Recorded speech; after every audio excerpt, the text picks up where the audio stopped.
live stream set up. Andy, Tzipora, Shaul, Daniel, would you like to let us know where you're joining from? Sure. I'm joining from Israel. Great. I'm joining from New York. Great. And then Shaul, you're muted. Okay. And I'm in Teaneck, New Jersey. Great. Wonderful. All right, I see more greetings coming in the chat. I see a good amount from Israel, actually, where we know it is quite late right now, as well as Poland.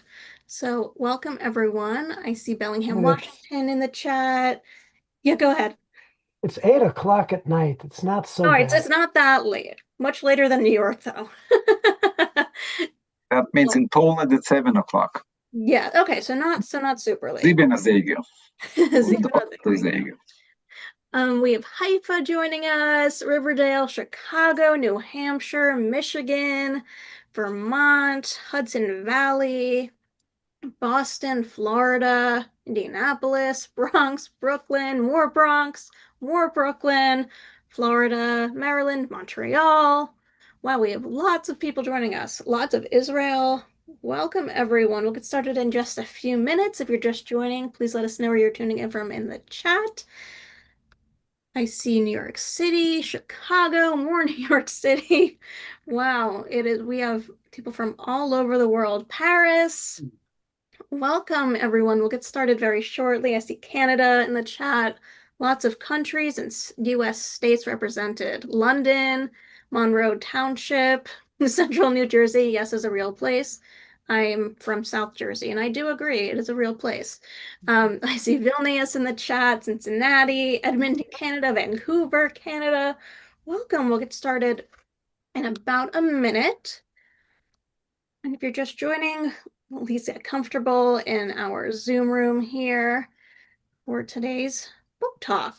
CDC in the chat, Randolph, New Jersey, New York City. Welcome. Started in about a minute. Ventnor, New Jersey, lots of New Jersey represented here. Rockaway, New Jersey, Toronto. Welcome. All right, let's get started once I find my notes.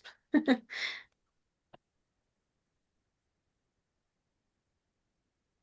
right.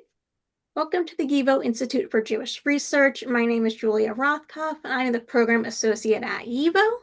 Today, we have editor Shaul Stampfer and Lara Lempert and contributors Tzipora, Weinberg, and Daniel Reiser joining us for a discussion about the book Jewish Religious Life in Lithuania in the 18th to 20th centuries, a discussion led by Andrew Silow-Carroll. For those of you who do not know YIVO, we are a very special place for the celebration, contemplation, and exploration of Yiddish and Eastern European Jewish culture. We are currently in our centennial year and are located in New York City, where our library and archive contain over 24 million documents and 400,000 books, which are used by researchers from all around the world. We also have lots of classes on Yiddish language and culture, exhibitions, and public programs just like this one, where we aim to bridge the worlds of Jewish culture and our vast collections. So thank you for joining us. Andrew Silow-Carroll is New York Jewish Week's editor-at-large and managing editor for ideas of the Jewish Telegraphic Agency. Previously, he served as editor-in-chief of the Jewish Telegraphic Agency, editor-in-chief and CEO of the New Jersey Jewish News, and wrote an award-winning weekly column in the Times of Israel. He was also the managing editor of the Forward newspaper, editor of the Washington Jewish Week, senior editor of Moment magazine, and reporter for the Jewish Telegraphic Agency.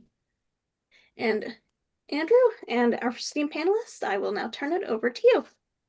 Thank you so much, Julia, and welcome to everyone who's joining us today. What's going to be a richly layered exploration of Jewish religious life in Lithuania. That's a story not confined to geography, as we know, but to memory, religious creativity, and evolving communal identity.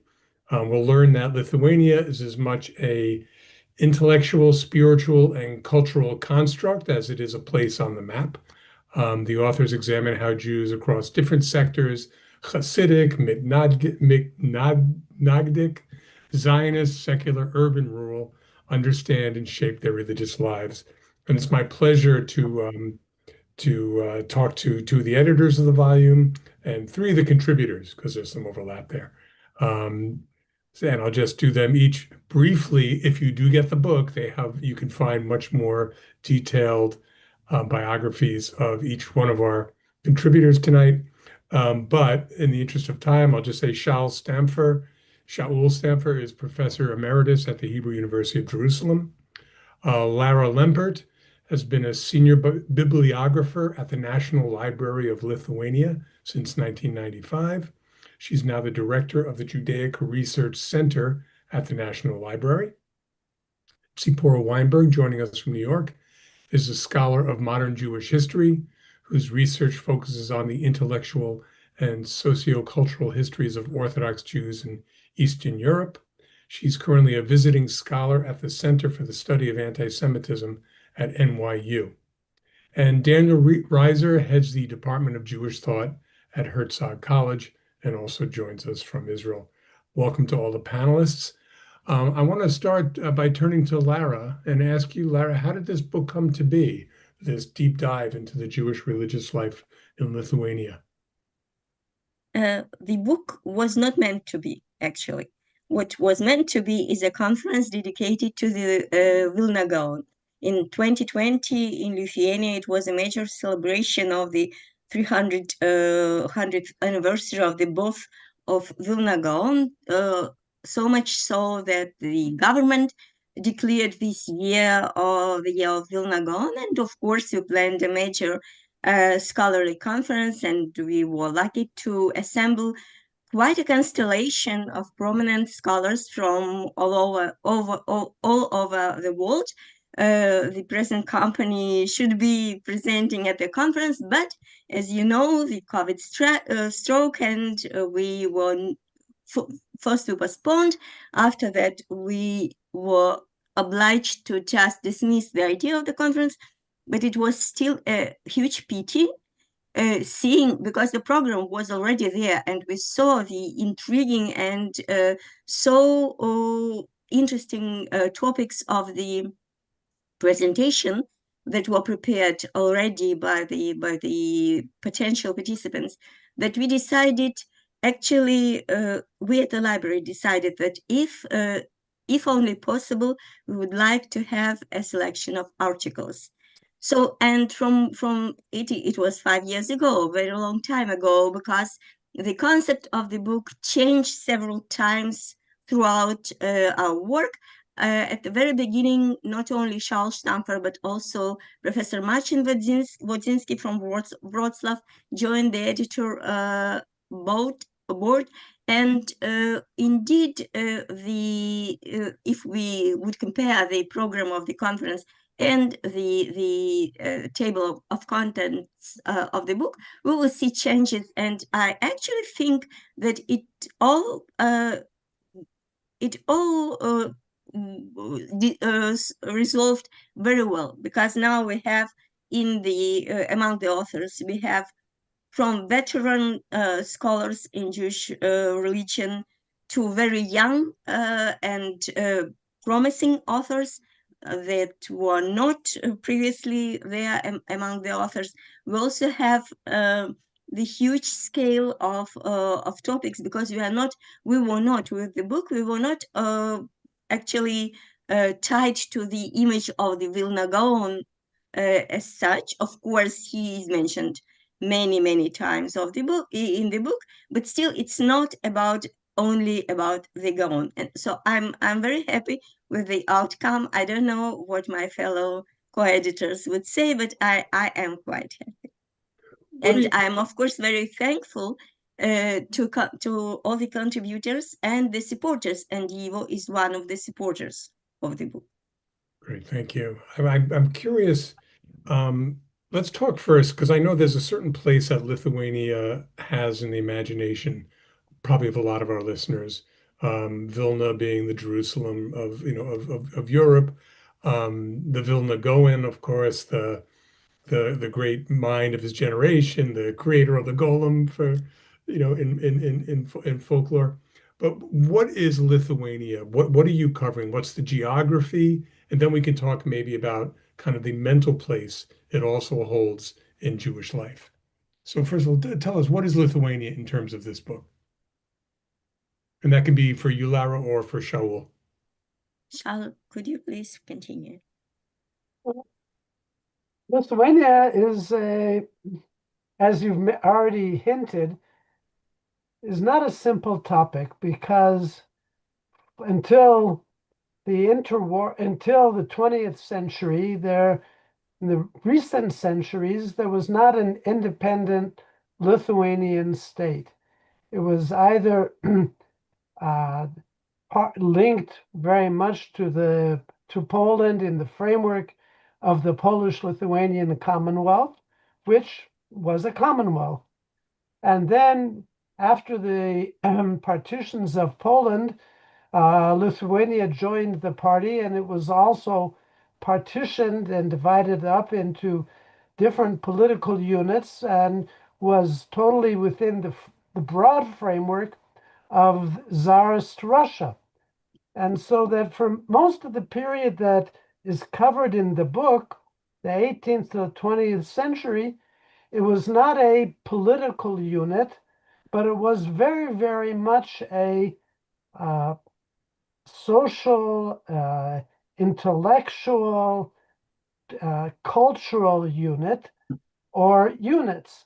And here the YIVO language atlas, the historical atlas of the Yiddish language, which is an unbelievable resource, is very, very important because one can look on the atlas and see all types of cultural frameworks and linguistic characteristics of Yiddish, which distinguish this area in the north towards the Baltic Sea from the other important centers of Jewish life in Eastern Europe. So, as we know, nothing in life is very simple, and Lithuania is no exception. So you're a number of scholars very polite not to correct me, which because I got the Vilna Gaon confused with the Maharal, so I apologize. He was not behind the Golem, but he was in fact the great mind of the middle 18th century. I know when people think of Lithuania, we think of Litvak versus Galicianer, which are kind of two Jewish archetypes of Yiddish land. We also think of a certain kind of a religious, I don't want to say rigidity, but a certain way of being especially Orthodox that contrasts, we talk about the yeshivish versus the Hasidic. So before we get into some of the specific papers, can we also talk about what are some of the main kind of structural ways of thinking about what we mean by Lithuanian Jewry? I have a small observation. Why I was rather surprised at the stage or the first stage of the editing of the book, how much Hasidic material we have in a book of dedicated to Lithuanian religiosity. And indeed, it was a paradoxical thing for me, but in the way of editing, and the editing was just a bit of nightmare, but okay, it was also very interesting and very, very edifying for myself. I understood that this dichotomy, Hasidic, Mitnagdic, Litvak, non-Litvak, Galicianer in a sense of language, everything is very fluid as it appeared. And there were also the interchange of ideas, if not actual communication of the communities, of Hasidic and non-Hasidic communities. So this is for me, is almost the main feature of the book and why it is needed, because it shows Lithuania beyond any stereotypes. Beyond, it just goes beyond the stereotypes right. About what is Litvak. What do you understand by Litvak? It's not indeed nothing is rigid about that, in my opinion, after I read all the articles. I don't know if my colleagues share this view. Well, Daniel, I know Well, I will continue it if possible. Yeah, Daniel, I was going to say your chapter is on Hasidic and Mitnagdic, I'm going to get it right, schools in Lithuania. Maybe talk about that to show about both the differences and the intermingling. Okay, obviously in Lithuania there were Hasidim, Liadi, later on Lubavitch, Slonim, Karlin, some are in Weißrussland, Belarus, but we call that area Lithuania. However, Lara is right. It does nothing to do with geography, because they don't consider themselves Litvaks.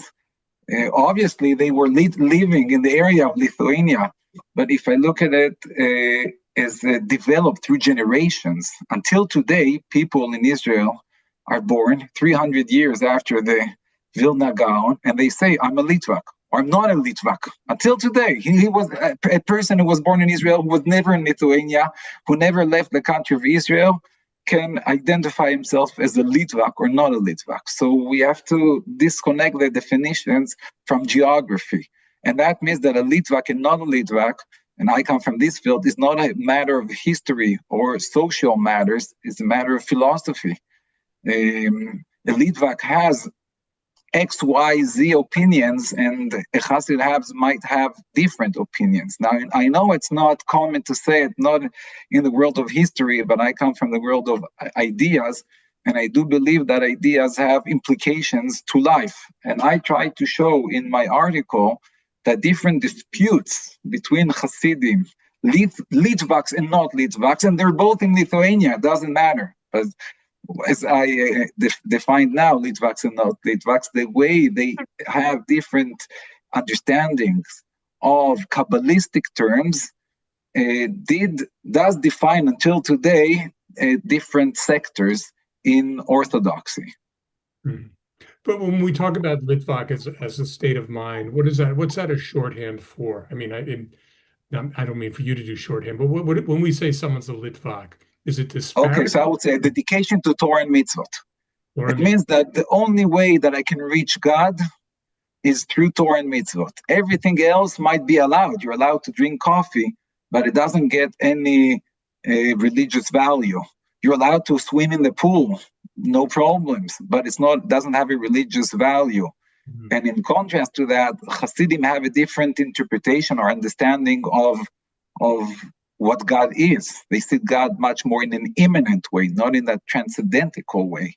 Mm-hmm. So God can appear everything, I would say, if you want to use the Heschel words, Abraham Joshua Heschel, who comes from the Hasidic mind of thought, he would say the world is a gate, not a wall. Everything is an indication to the divine. So even the pool or the coffee, if you look at it right, is an indication to something which is sublime, something above. And the Mitnagdim not just did not accept it, they were Mitnagdim, they were opponents to it. They said this is dangerous to think that way. You're turning the world of holiness, you are, we say in Yiddish, mishmash. Okay? You are, there is no differentiation between holiness and something which is not holy. So please, Hasidim, do not do this mishmash and mash everything together. The way to connect to God is by no Torah and mitzvahs, only Torah and the fulfillment of mitzvot, but the neutral life, which is 80% of our life. Most drinking coffee is not a mitzvah. Swimming in the pool, doing sports is not a mitzvah. It's not an avera. That's the neutral life. Most of our life is regular life, but it's not holy. And the Hasidim believe that even the neutral life, and that was the challenge of life by Reb Shneur Zalman of Ladi, the challenges of life is a consciousness one. If you look at things differently, then they turn to be holy. And I think that has implications if we want to bring it down to the ground until today. Mm-hmm. In Israel, it's a big dispute, going to the army and not going to the army, going to the college to have academic studies or not academic studies. And I'm not sure after 300 years that I can prove that there are differences between Hasidim and Litvaks in Israel today, regarding modern disputes. However, it was never checked. In my article, I said, let's check it.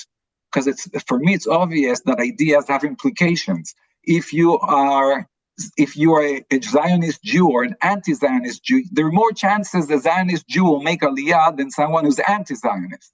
It means that ideas or philosophy, the way we relate to different topics, can affect our actions.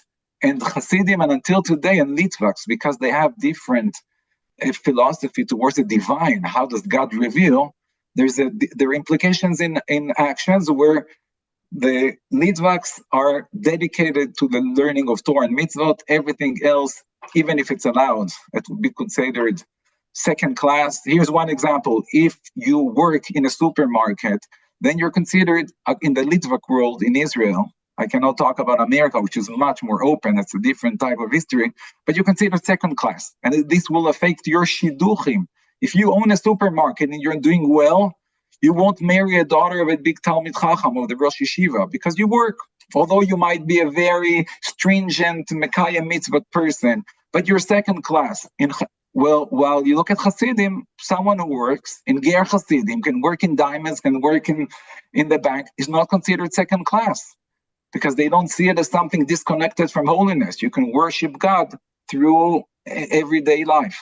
So these are I'm saying, if we bring it down to the ground, implicate differences between Litvaks and Hasidim until today. And as I said, Litvaks can be born in Israel and America 300 years and never stepped on the land of Litvaks, that it's a state of mind. No, and beautifully described. Thank you. Tzipora, I want to ask you, as someone who has studied how some of these differences and sometimes a reconciliation of these differences have played out in one community, I want to talk a little bit about your chapter, which is about Orthodox women, Lithuanian in Lithuanian Jewish life. So I just want to jump off from where Daniel left off. His binary was very interesting to me about, considering Litvaks as only Torah and mitzvos versus Hasidim, which, incorporate a much broader scope of experiences in their devotion to God. I'm not sure I adapt completely the identical worldview, but I think it's a great jumping off point because we need to examine the way that women in Lithuania, who by very nature are not dealing in the realm of Torah and mitzvos in constancy, the way their male counterparts would. So how do women then experience, Litvak women or Litvisha ladies, how do they then experience religion if they don't have that imperative, they don't have the availability or the opportunity? Much of women's lives is by nature devoted to more material things.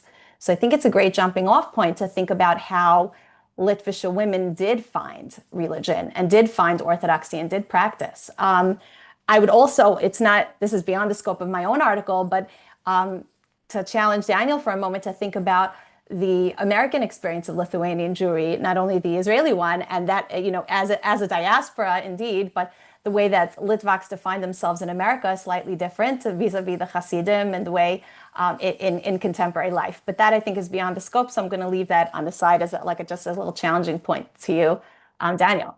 But I think the topic of the book is so fascinating. One of the reasons that it is so important and relevant and necessary is because religion at its core is a private experience.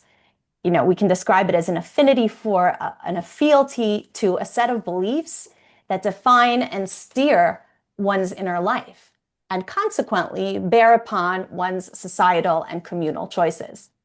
And so that really poses a historiographical challenge. Where do you locate religion in history? And if we want to write a book about Jewish religious life in Lithuania, how are we going to quantify and record religious life in a way that respects, in a way that reflects the meaning that it held and the impact that religion had on people's lives during that time period? So we can examine records of religious organizations, religious leaders, and religious writings. And this volume really does provide an array of these. These are not always representative of that individualized private experience. And also, if the challenge exists in locating the religious practice of its most visible arbiters, in this case, in the case of traditional or Orthodox Judaism, that would be men, right? It is even more difficult to revive and document the religious lives of women, whose Orthodox Jewish lives are even more isolated and play themselves out in an even more private and I would say more concentrated manner than men. So that is why it's so exciting to open up this historical avenue that allows for the analysis of the ways in which Orthodox women in the cultural space of Jewish Lithuania grew into their religious and intellectual practice, and to follow them as they defined their identity under the larger aegis of the male arbiters of Orthodoxy, and in tandem with the changing political consciousness that surrounded them.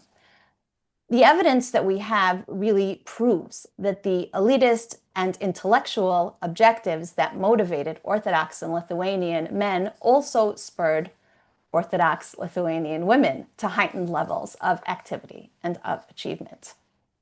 And as Shaul mentioned, with the advent of Lithuanian independence in 1918, those struggles between progressivism and traditionalism at play in Lithuanian Jewish society resulted in an Orthodox educational praxis that was more broadly conceived than its Polish Jewish counterpart.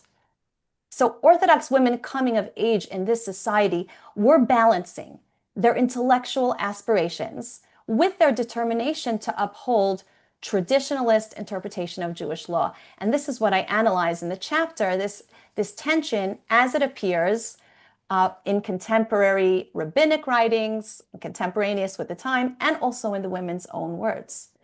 And the choices that these women that I analyze in the chapter made as individuals during this relative period of peace and growth in the 1930s led to their self-definition as a group, namely the Beis Yaakov of Lithuania. And when we examine their work— You say Beis Yaakov is what, a system of learning institutions for women? So interestingly enough, and I say it's unfortunate that they named themselves Beis Yaakov of Lithuania, it was a nod to the Polish Beis Yaakov system of education, primary and then secondary and even post-secondary education for women that was begun by Sarah Schneerer in 1917. The Beis Yaakov of Lithuania was not a school system at all. It was at first an after-school program and then a full-fledged women's movement devoted to women's learning, Torah learning primarily as its main goal. And it was an organization geared towards 18-year-old plus women. They did have younger women in their ranks, but that was not their official target audience.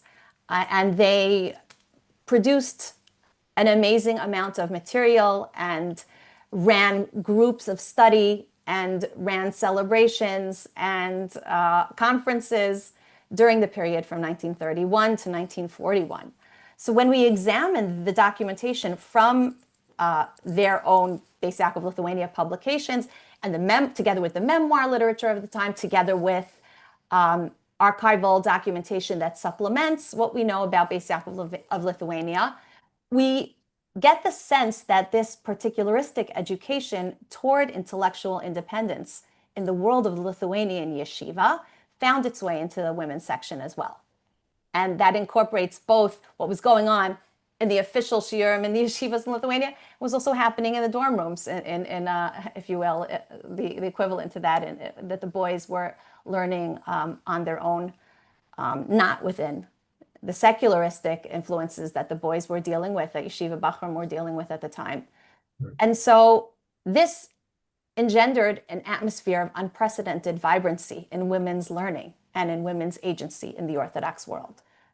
And the 10 years between 1931 and 41 that mark the term of Beis Yaakov's existence are also marked by the publications that they produced that with the help of Lara, we were able to excavate the ones that we found, 9 journals that they wrote, just such rich material, beginning the first printed journal that we know, the first one, because they say it's the first one in 1933.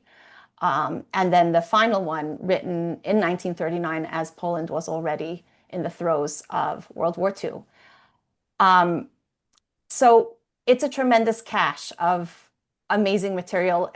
One of the overarching takeaways, the TLDR, if you will, of the journals would be that they combine the cerebral bent of the yeshiva world with the warmth and the ardor of the Polish Beis Yaakov movement, which was an outgrowth of the religious style, the Hasidic style of its founder, Sarah Schneer. Great. Thank you so much. We'll come back to you. I just want to ask Lara and Shaul, perhaps, and you can either one of you can jump in. Maybe talk in brief about some of the other papers in the book and what they reveal about kind of this rich subject. It's everything from cholera to modern life. So tell me just a little, maybe give a little headline for just a few of the representative pieces in the book. Well, the book really has a remarkably wide range, much more than I thought we would be able to achieve. To speak of cholera, the article by Sasha Lvov was an eye-opener for me. I had read a fair amount about Rabbi Yisrael Salanter, but Lvov turned everything upside down. Everything I thought I knew or almost everything was wrong. And he took a classic story about Rabbi Yisrael Salanter breaking the fast of Yom Kippur in order to maintain the health of the Jewish community of Vilna, and revealed a very, very different background. I don't want to ruin it. You have to read it. Mm-hmm. But it's a remarkable change from the traditional story. At the same time, you have an article like Yuda Zirkin, who writes about Chaim Grada and deals very, very clearly with the problems that an intelligent, thinking young man in Lithuania would have facing the yeshiva world, which tried to provide answers to questions the young people were asking, but not always giving an answer that sufficed for them. And then you have the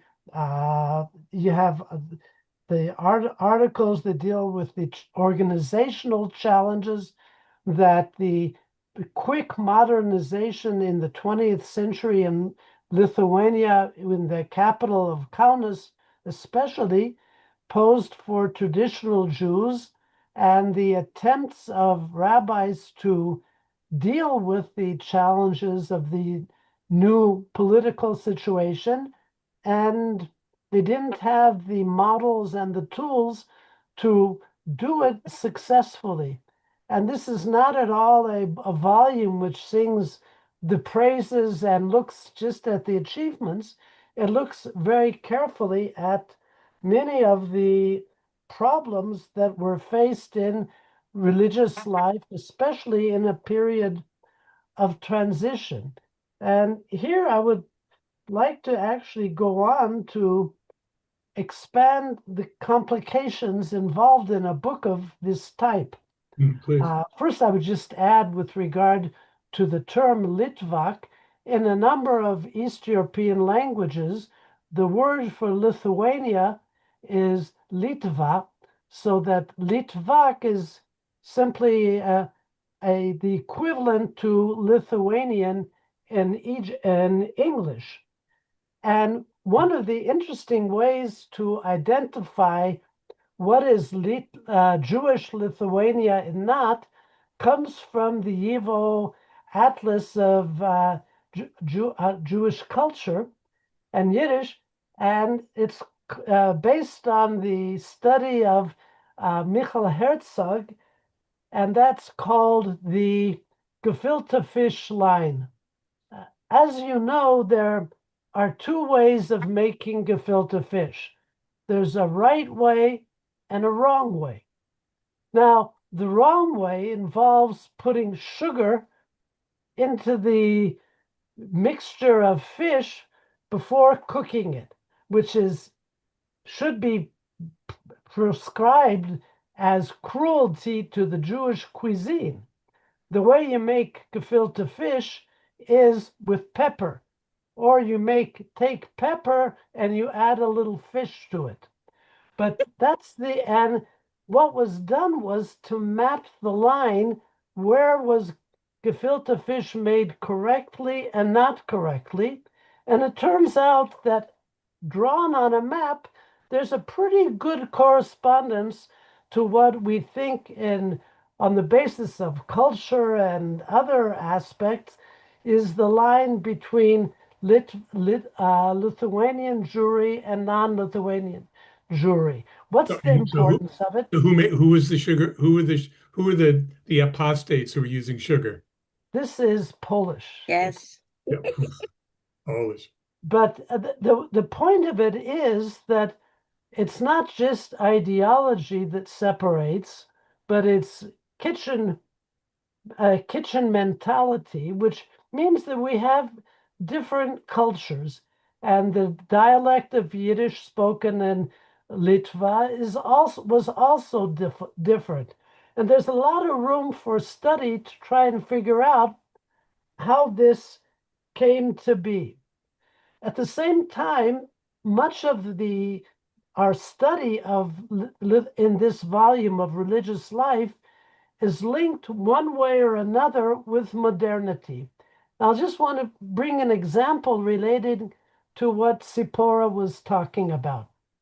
If we take the Jewish women in, say, 1750 or 1820, before Beis Yaakov and before the modern school system for women, they were educated.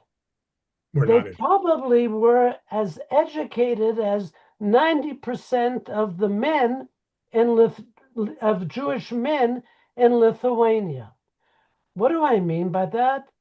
On Shabbos, and not just on Shabbos, they would read Tsena Urena, which was a translation, adaptation, expansion into Yiddish of the Bible. And they knew as much as their husbands knew what were the major events in the history of the biblical period, who was Abraham, Isaac, and Jacob. They knew it cold, inside out. The only thing is that it did not have status because it was in Yiddish. And what really gave status was knowing it in Hebrew, which is remarkably similar to the status of Latin in medieval and early modern Europe. If you read a text in Latin, you were a scholar. If you read it in translation, that doesn't count. But in terms of knowledge, knowledge is knowledge. And the Jewish women knew most of the halachic decision-making in the Jewish home was women. They knew what makes kosher, what makes not kosher. They knew what is permissible on Shabbos and what is not. And it's part of the male superiority complex to totally ignore the fact that in terms of quantity of knowledge, most women knew more than most men. And the world of yeshivot and of rabbis, we're talking about 5%, 10% of the population. So that the more you look at it, the less we understand, because everything is really complex. And that's why a book like this is so useful, because it shows how complex everything was. Thank you. So I see folks are leaving some questions in the Q&A, and if Can I add a bit to that? Just a small commentary to that. Speaking of women and the role of women, my only regret that this kind of material is still constitutes a small part of the book, like we have only Tzipora as an author among the contributors, only women. and who also writes about women, and it's a fascinating part. But on balance, we should have, and regarding what Shaul said, regarding the role of Jewish women and these fascinating questions of their presence in a public life, their openness to the general society, or their isolation, as Tzipora put it.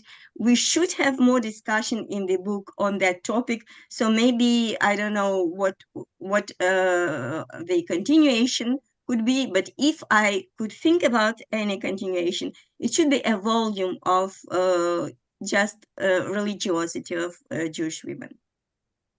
Thank you, Lara. I was going to say, if you have a question, drop it in the Q&A, not the chat, and I'll look from there, and we'll get to them in just a moment. Lithuania does not exist in a vacuum. Lithuania Jewry doesn't exist in a vacuum.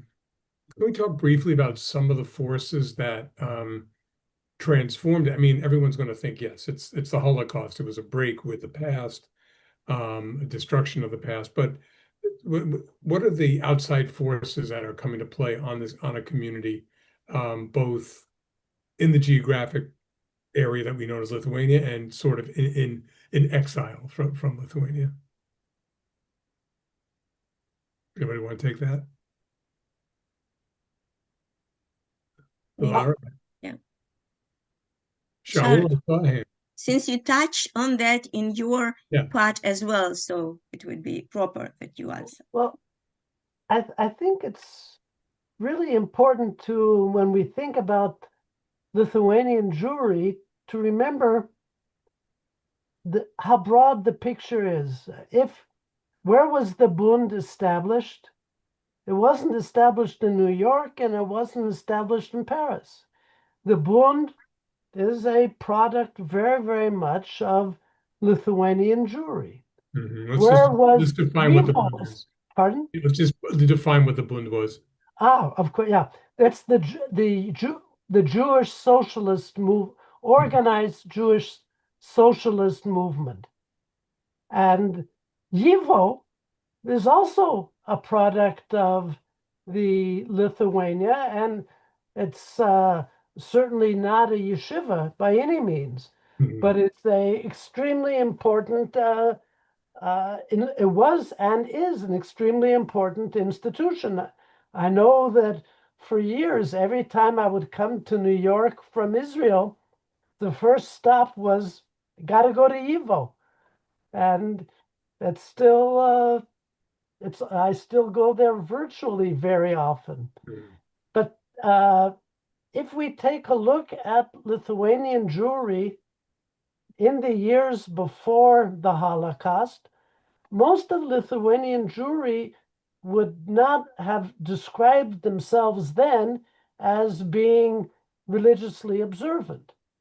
And I think there were probably as many people in theaters and in public gardens on Shabbat as there were in synagogues. And there's a fascinating new article by, okay, sorry, my memory is cheating on me again.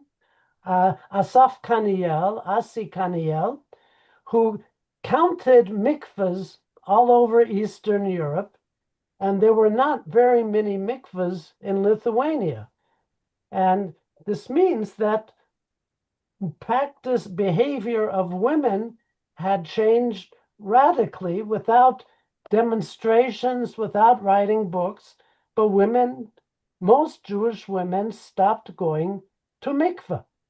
And there's a radical change in the Jewish life in Lithuania, and this is the background to the very creative and active and significant Jewish religious life, at the same time struggling with the shift from being the standard for the community to being the standard of one element of the community. And there is a great deal that needs to be studied, analyzed, and documented. Tzipora, Shaul mentioned the post-war period, and we have a question actually in the Q&A about religious life in Lithuania between the two world wars. I think that's where your chapter sits. So, can you give us both women and a broader view of what's happening in the religious community between the wars? Well, that's what I was going to speak to, very much what Shaul discussed, which was the ideological trains of thought that were competing for the attention of the youth. And I think that had a very large impact on what I write about. There was a lot of different thought processes and youth groups that supported particular ideologies that competed for the attention of young people. Bundism, Zionism, other forms of socialism, right? And so we had a lot of different intellectual strains that were exciting to young people, and the activism of many of these groups to inculcate their ideologies into young people's lives expressed itself in formation of clubs that happened after school, formation of clubs that happened on Saturdays. And so we really do see in this very cerebral kind of culture, competing thoughtful ideological systems that were brought to bear on religious life. And I think that was the impetus. In some cases, if we want to be comparative, those very same ideologies existed in Poland as well, and were the impetus for Sarah Schneer's production of eventual construction of Beis Yaakov. But within our circles, we definitely see in the writings of Beis Yaakov of Lithuania direct addresses to political slants, the breakdown of what one of the writers in the Beis Yaakov journal sees as the breakdown of the Zionist movement, the fractiousness of it, its impending rupture, and that's documented by a woman during the time that she sees it unfolding. And when we read that, teleologically, and we read it and we see that, in fact, ultimately, after the Holocaust, Zionism was able to recoup its losses, but the way that Ella Shmulevitz predicts the demise of Zionism as a result, as she ties it to the lack of religion behind it, the lack of spirituality tied to orthodoxy behind it. But it's a very interesting document that really gives us the barometer of the pulse of ideological life at the time, and how very threatening it was to religious life. So we definitely see that pressure the interwar period has created. And initially, my thoughts were that it was this new period for both the independence of Lithuania and the independence of thought that these women manifest within the lives of Beis Yaakov and within their writings. It's a tremendous spiritual independence, a tremendous religious independence in the way that they write words of Torah, in the way that they bring forth political opinions and hot takes, and the way that they make pronouncements about the state of religion, both in the men's section and in the women's section of their lives. And I had thought that was brought about primarily because of the independence within Lithuania, but then reading deeper into it and discovering even now, turn of the century rabbinic writings proved to me that women were actually given more of a pride of place than particularly considered. They were seen, in fact, as Shaul was saying earlier, as not marginal at all, but in fact, arbiters of religion within their homes, and therefore very powerful. So the power that I think the women had and they took for themselves through Beis Yaakov, Lithuania, and thereafter was not just because of the upheaval of World War I or the independence of Lithuania, but also because the rabbis took them more seriously than we generally give rabbis credit for taking women, and that they considered them to be powerful agents of change, both within their homes and outside of it. True in the negative sense and in the positive sense. And so while they were decrying that women, in some of the documents that I found, they're decrying that women were, as Shaul said, not going to the mikvah. And in fact, we have receipts for that, or the lack of receipts, mikvah receipts, but actual receipts for that in terms of rabbinical pronouncements, the Chafetz Chaim's pronouncement and his visit to Vilna to speak to women about Taras HaMishpacha, the euphemism for Nidan, for mikveh observance. But at the same time, it's a direct address to women and a direct appeal to women, which is a nod to the strength that they believe women carried and the agency that they carried. And they did believe that women could make changes, and they gave them the birth to do so within the movement of Isaac of Lithuania, which they operated independently of men. And it's very interesting to see how that gendered response is also an independent response of women in their own right. Great, thank you. Some of the questions are overlapping. Something I wanted to ask, which was, what survives the Shoah and what doesn't survive? Joseph asked, can you speculate how Judaism would be different today if not for the Holocaust? And I'll ask the opposite question, is like, maybe can we account for kind of the remarkable survival of what is still a Litvish worldview? Daniel, I see a hand. One thing I would like to say, there are many, but I'll let my colleagues answer. The yeshiva world today, currently in Israel and America, is Litvish. It may be Hasidic yeshivot, it might be Sephardi yeshivot, Jews that came from Muslim countries, and their style was very different. But after the Holocaust, and there are different nuances. I'm not sure Tzipora will agree with me, but today, all the yeshivot, the Sephardi, the Hasidic yeshivot are all built on the structure of the Litvish yeshiva. And this is, I would say, this survived the Holocaust and empowered, intensified after the Holocaust, that everyone imitates the Litvak yeshivas. I won't go into detail what it means, but it's a very legal, learned way of learning the Talmud. And the way it was learned in Lithuania just intensified after the Holocaust and became the mainstream of the yeshiva world in Israel and diaspora too, which is quite amazing how much a small area of the world affected the whole Jewish nation. And Shaul, I think because you talk about modernity in your essay, how does that come to be? What's the secret that allows it not only to survive but become kind of the dominant strain in Orthodox life? Well, it's the answer you would guess, but you might not want to say. It's called money. The secret, what made a Lithuanian yeshiva what it was the ability of the heads of yeshiva to raise funds and to give students stipends. And in pre-modern yeshivas, they were all communal institutions that were run by the local community, and the local community gave support to the students, which made the structure very, very sensitive to outside influences.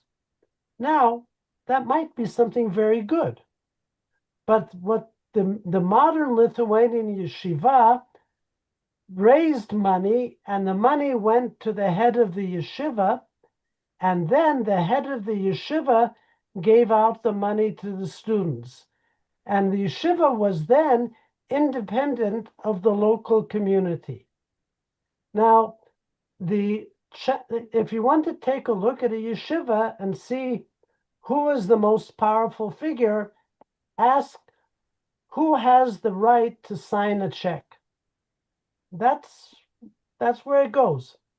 And the modern yeshivot are independent of local communities and thus relatively independent of local influences, and they raise money, and in Israel they are able to get money from the government, and the money goes to the heads of the yeshiva, who then disperse the funds. So this is a new framework which works very, very well as long as there's income. On the other hand, it leads to a great number of strains because it's not clear who determines the person who signs the check. And any number of yeshivot have split over that issue. And even last week in Israel, the leading Litvish yeshiva, Ponevezh, was in the headlines in certain circles because two of the leading rabbis were in a major struggle with each other for control of the yeshiva, and it was ultimately decided by an arbiter who was not an observant Jew, who was hired to decide who would be the one to be able to control the yeshiva funds. Mhm. And behind all of the ideology, there's some very practical issues. Mhm. I would just add that's the same challenge in Hasidic world, where various Hasidic groups have also split one way or another. Lara, I think you had a comment. Yeah, a small addition to what Daniel said and what Shaul said, that one of the I don't know if major, but very important factors why Lithuanian, Litvak way of learning in the form of yeshivas, I think depended also its dispersion throughout the world depended also on a strategy of the heads of Lithuanian yeshivas who brought the yeshivas like out of Lithuania, right? As tells yeshivas heads came to Cleveland before the war and established tells yeshiva there, and there is also Mir yeshiva and Ponevezh yeshiva in